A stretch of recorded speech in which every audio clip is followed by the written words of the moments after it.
SQ లైన్లో భక్తురాలికి పాము కాటు ప్రచారం అవాస్తవమని తెలిపారు టీటీడీ అధికారులు. తెలంగాణ రాష్ట్రం వరంగల్కు చెందిన శరత్ బాబు, మౌనిక దంపతులు తిరుమలకు వచ్చారు.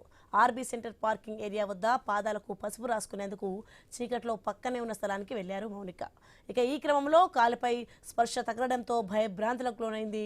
భర్త శరత్ ఆ ప్రాంతాన్ని పరిశీలించగా చిన్న పాము కనిపించింది. దీంతో ఆమెను అశ్విని ఆసుపత్రికి తరలించారు సిబ్బంది. ఇక వైద్యులు పరీక్షలు నిర్వహించి ఎలాంటి పాము కాట్లేదని నిర్ధారించారు.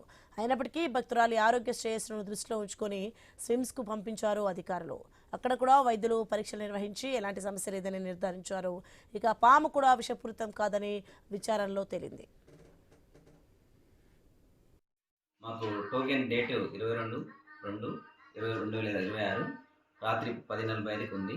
సో ఆ రోజు నేను మా వైఫ్, నాతో వచ్చిన మా బంధువులు కలిసి ప్రైవేట్ ట్యాక్సీలో బ్యాంక్ ఆఫ్ మహారాష్ట్ర ఏటీఎం ముందు డ్రాప్ అయినాము.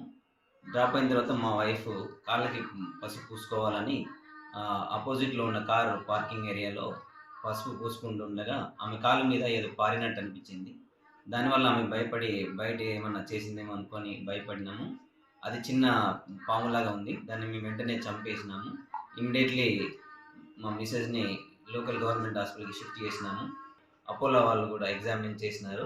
స్నేక్ యాసిడ్తో కూడా వాళ్ళు మాట్లాడేసి నాన్ వేనమస్ అని కన్ఫర్మ్ చేసినారు.